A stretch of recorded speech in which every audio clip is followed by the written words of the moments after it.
Hello friends, चलिए इस video में सॉल्व करते हैं न्यूटन्स लॉज ऑफ मोशन की इस प्रॉब्लम को। तो क्वेश्चन में गिवन है कि a given object takes n times as much time to slide down a 45 degree rough incline plane as it takes to slide down a perfectly smooth 45 degree incline and we have to find the coefficient of kinetic friction between the object and the incline. तो question में ऐसा बोल रहा है कि भाई एक बार तो जो ऑब्जेक्ट है एक बार जो ऑब्जेक्ट है उसको रफ इंक्लाइन से छोड़ा जाता है और एक बार उसको छोड़ा जाता है स्मूथ इंक्लाइन प्लेन से। तो मान ली सपोज ये रफ इंक्लाइन प्लेन है और ये स्मूथ इंक्लाइन प्लेन है, दोनों का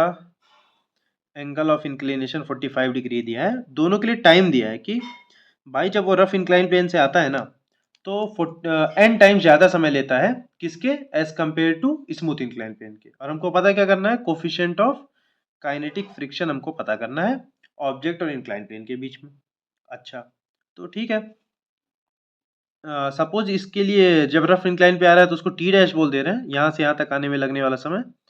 और जब स्मूथ इंक्लाइन प्लेन पे आ रहा है तो समय टी बोल देते हैं। तो हमको क्वेश्चन के अकॉर्डिंग टी डैश दे रखा है एन टाइम्स टी, ये तो हमको क्वेश्चन में ही गिवन है। अच्छा, तो अगर मैं यहाँ और यहाँ से आने वाला समय और यहाँ से आने वाला समय निकाल लेता हूँ तो फिर मेरा क्वेश्चन सॉल्व हो जाएगा। Suppose length of incline plane में एल बोल देता हूँ, वो तो दोनों में ही सेम रहने वाली है। तो फर्स्ट इक्वेशन में मुझे पता है भाई जब ये रफ इंक्लाइन प्लेन है तो इसके ऊपर एक्सेलेरेशन कौन कौन सा लगेगा, नीचे की ओर लगेगा जी साइन थीटा और पीछे की ओर लगेगा म्यू जी कॉस थीटा, और नेट एक्सेलेरेशन हो जाएगा g sine theta minus mu g cos theta.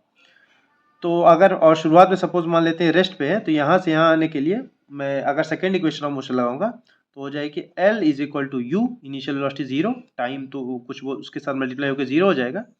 Plus half जी एक्सेलेरेशन हो जाएगा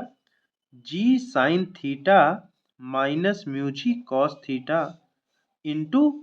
टी डैश का स्क्वायर, क्योंकि यहाँ से आने के लिए समय हमने बोल रखा टी डैश।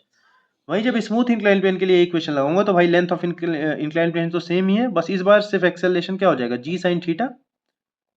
और थीटा भी मुझको दे रखा 45 डिग्री, लास्ट में वैल्यूज पुट कर दूंगा मैं। तो जी हाफ जी साइन थीटा इंटू टी का स्क्वायर, यहाँ मैंने टाइम टी मान रखा है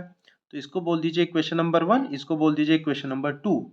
और फ्रॉम इक्वेशन 1 एंड 2 हमको LHS तो सेम दिख रहा है, तो मैं RHS को क्या कर देता हूँ, कंपेयर कर दूंगा, तो हाफ हाफ खत्म हो गया, जी बाहर निकला, ये भी कैंसिल आउट हो गया। चलिए जी और हाफ को खत्म करते थे, यहाँ पे साइन 45 डिग्री की वैल्यू 1/√2 माइनस म्यू के कॉस 45 डिग्री की वैल्यू भी 1/√2 इज इक्वल टू यहाँ साइन 45 की वैल्यू 1/√2 और यहाँ पे आ जाएगा टी डैश का स्क्वायर, तो यहाँ पे हो जाएगा टी का स्क्वायर, और टी डैश और टी के बीच में भी रिलेशन मुझको शुरुआत में ही दे रखा है, तो यहाँ से 1/√2 भी बाहर निकाल लेंगे, वो भी खत्म हो जाएगा। यहाँ पे मुझको मिल जाएगा 1 minus mu k t dash हो जाएगा n square t square equal to t square, तो टी स्क्वायर से टी स्क्वायर भी कैंसिल आउट हुआ, ये मुझको मिल गया 1 minus mu k is equal to 1/n square. और म्यू के की वैल्यू क्या हो जाएगी, इसको इधर भेज देते हैं, म्यू के को राइट हैंड साइड पे भेज देते हैं, 1 minus 1/n square is equal to coefficient of kinetic friction 1। तो कोफिशिएंट ऑफ काइनेटिक फ्रिक्शन की वैल्यू आ रही है 1 माइनस 1/n स्क्वायर, तो 1 minus 1/n square, that is our option number 1। So that's all for this video. I hope that you have understood the concept. Thank you.